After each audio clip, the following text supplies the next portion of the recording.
Hare Krishna, Hare Krishna, Krishna Krishna. ശീല പ്രഭുപാദിൻ്റെ ലീലാമൃതയിൽ വായിച്ചൊരു കാര്യമാണ്, volume 7 വായിച്ച കാര്യമാണ്. അപ്പം അതിൽ ശീല പ്രഭുപാദ് മെക്സിക്കോയിലുണ്ടായിരുന്നൊരു സമയത്ത് ഉണ്ടായിരുന്ന കാര്യമാണ്. അപ്പം മെക്സിക്കോയിലെ ടെമ്പിൾ പ്രസിഡന്റ് ചിത്സുകാനന്ദ പ്രഭുവാണ്.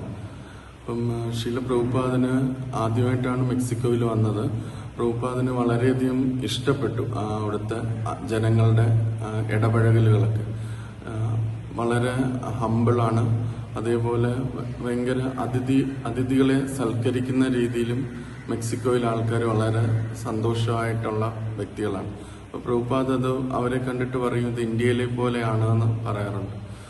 എന്നിട്ട് ഒരു ദിവസത്തെ ഒരു കാര്യം ഇങ്ങനെ സത്സ്വരൂപ മഹാരാജ് പറയുന്നുണ്ട്.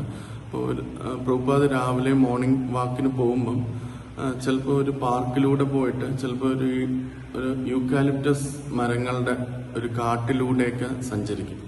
പക്ഷെ മറ്റ് ഡിവോട്ടീസിന് ഒരു അത്ഭുതമാണ്. പുതുതായിട്ടാണ് പ്രഭുപാദ് ഓരോ സ്ഥലത്ത് പോകുന്നതെങ്കിലും എവിടെയൊക്കെ പോയോ ചിലപ്പോൾ ഉൾക്കാട്ടിലോട്ടായിരിക്കും പോകുന്നത്. പക്ഷെ നടന്ന് പോയിട്ട് പ്രഭുപാദിന് ആ വഴി എങ്ങനെ തിരിച്ചു വരണം എന്ന് കറക്റ്റായിട്ട് അറിയാൻ പറ്റും എന്നുള്ളത്. അപ്പം എന്നിട്ട് ഡിവോട്ടീസ് പറയുന്നത് പ്രഭുപാദിന് പോയ വഴി കറക്റ്റായിട്ട് അറിയാവുന്നതുകൊണ്ട് അദ്ദേഹത്തിന് തിരിച്ചും ആരും ഗൈഡ് ചെയ്യേണ്ട ആവശ്യമില്ല, അദ്ദേഹം തിരിച്ച് ടെമ്പിളിലേക്ക് വരും എന്നുള്ളത്. എന്നിട്ട് മെക്സിക്കോയിൽ 24 hours തന്നെ 2 വട്ടം പ്രഭുപാദ് ദീക്ഷ കൊടുത്തിരുന്നു. അപ്പം ദീക്ഷ രണ്ടാമത്തെ കൊടുത്തപ്പം ഒരുപാട് ആൾക്കാരുണ്ടായിരുന്നു, 500ഓളം പേര് ടെമ്പിളിൽ ഉണ്ടായിരുന്നു. പിന്നെ കുറേ TV ക്രൂസും എല്ലാം വന്നിട്ടുണ്ടായിരുന്നു ദീക്ഷ ചടങ്ങ് കാണാനായിട്ട്. അപ്പം കാരണം മെക്സിക്കോയിലെ ആൾക്കാർ കൂടുതലും യോഗയിലൊക്കെ താല്പര്യമുള്ളവരായതുകൊണ്ട് യോഗയെക്കുറിച്ച് സംസാരിക്കും എന്നുള്ള രീതിയിലാണ് അവർ പലരും വന്നത്. അപ്പം അതിൽ ഒരു ഡിവോട്ടി അന്ന് സെക്കൻഡായിട്ട് ദീക്ഷ കിട്ടിയതിലെ ഒരു ഡിവോട്ടി രാധാകൃഷ്ണദാസ് എന്ന് പറഞ്ഞ് അതിങ്ങനെ തൻ്റെ അനുഭവം പറയാണ്. അപ്പം പ്രഭുപാദ് അത് കഴിഞ്ഞിട്ട് ചെറിയൊരു ലെക്ചറാണ് കൊടുത്തത്. ലെക്ചർ കൊടുത്തതിൽ പ്രഭുപാദിനറിയാം ഈ മെക്സിക്കോയിലെ ആൾക്കാർ യോഗ പദ്ധതികളിലൊക്കെ താല്പര്യമുള്ളവരാണെന്നറിയാം. അപ്പം അതുകൊണ്ട് പ്രഭുപാദ് 6ാം അധ്യായത്തിലെ ഭഗവത്ഗീതയിലെ 6ാം അധ്യായത്തിലെ യോഗ പ്രിൻസിപ്പിൾസ് ഒക്കെയാണ് പറഞ്ഞത്. അപ്പോൾ ക്ലാസ് എല്ലാം കഴിഞ്ഞിട്ട് പിന്നെ ഈ നാമയജ്ഞമാണ് ഏറ്റവും ഉന്നതമായ യോഗം എന്നും പ്രഭുപാദ് പറഞ്ഞു. അപ്പം ഇത് ക്ലാസ്സൊക്കെ കഴിഞ്ഞതിന് ശേഷം ഒരു ഡിവോട്ടി ഇങ്ങനെ ചോദിച്ചു, ഈ ഭഗവത്ഗീതയിലെ 6ാം അധ്യായത്തിലെ യോഗ പ്രിൻസിപ്പിൾസ് ഒക്കെ പറയുന്നുണ്ടല്ലോ, നമ്മൾ എന്തുകൊണ്ട് അതിനെ പ്രോത്സാഹിപ്പിക്കുന്നില്ല എന്നുള്ള ഇത് ചോദിച്ചു.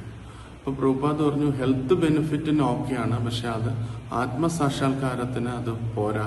കാരണം യഥാർത്ഥത്തിൽ യോഗ പരിശീലിക്കണമെങ്കിൽ അതിൽ പറയുന്ന മറ്റ് ഘടകങ്ങളും കൂടെ വേണം.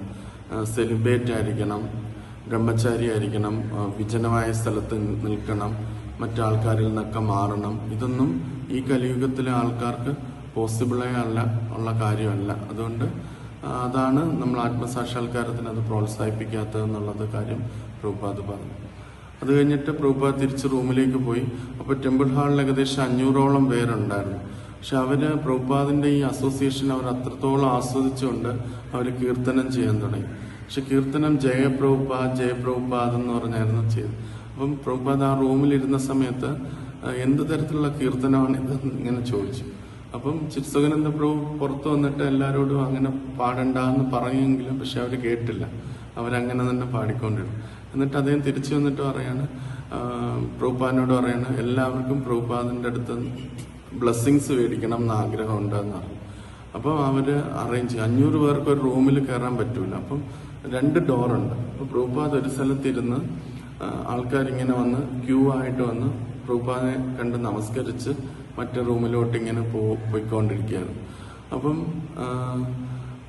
അവര് വന്നിട്ട് ഓരോരുത്തരും നമസ്കരിച്ചിട്ട് എന്തോ മെക്സിക്കൻ ഭാഷയിൽ ഇങ്ങനെ പറയുന്നുണ്ട്. അപ്പൊ പ്രഭുപാദ് തിരിച്ച് ചിത്സുകാനന്ദ പ്രഭുവിനോട് ചോദിച്ചു, എന്താ ഇവര് പറയുന്നതെന്ന് ചോദിച്ചു. അപ്പം പ്രഭുപാദിനോട് അദ്ദേഹം പറഞ്ഞു, അവർക്കെല്ലാം ബ്ലെസ്സിങ്സ് വേണം എന്നാണ് പറയുന്നതെന്ന് പറഞ്ഞു. അപ്പൊ പ്രഭുപാദ് എന്ത് ചെയ്തു വെച്ചാൽ, ജപമാലയിൽ നമ്മൾ ഒരു വിരൽ മുന്നോട്ടിരിക്കുമല്ലോ ജപിക്കുമ്പോൾ, അപ്പം ആ ഒരു വിരൽ വെച്ച് ഓരോരുത്തർ വരുന്നതിൻ്റെയും അവരെ നോക്കി ആ വിരലിങ്ങനെ ചൂണ്ടിയിട്ട് ഹരേ കൃഷ്ണ എന്ന് പറഞ്ഞു. അപ്പോൾ ഓരോരുത്തരോടും ഇങ്ങനെ ആ വിരൽ ചൂണ്ടി പ്രഭുപാദ് ഹരേ കൃഷ്ണ എന്ന് പറഞ്ഞു. അപ്പോൾ അങ്ങനെ എല്ലാവരെയും പ്രഭുപാദ് ബ്ലെസ് ചെയ്തു. അപ്പം അതിന് ശേഷം സത്സ്വരൂപ മഹാരാജ് തൻ്റെ സാക്ഷാത്കാരം അതിൽ പറയുകയാണ്, ഒരു ഭക്തനിൽ നിന്ന് കിട്ടുന്ന അല്ലെങ്കിൽ ഭഗവാനിൽ നിന്ന് കിട്ടുന്ന ഏറ്റവും വലിയ ബ്ലെസ്സിങ് ആണ് ഭഗവാന്റെ തിരുനാമം. അത് തന്നെയാണ് ഏറ്റവും പെർഫെക്റ്റ് ആയിട്ടുള്ള ബ്ലെസ്സിങ് എന്ന് പറഞ്ഞാൽ. അത് തന്നെ നമ്മുടെ ജീവിതത്തിലെ ഏറ്റവും വലിയ ബ്ലെസ്സിങ് ആയിട്ട് അത് തന്നെ മതിയാകും എന്നുള്ളൊരു കാര്യം ശീല പ്രഭുപാദ് ആ ഒരു സന്ദർഭത്തിൽ കാണിച്ചു തന്നു എന്ന് സരസ്വതി മഹാരാജ് പറഞ്ഞു.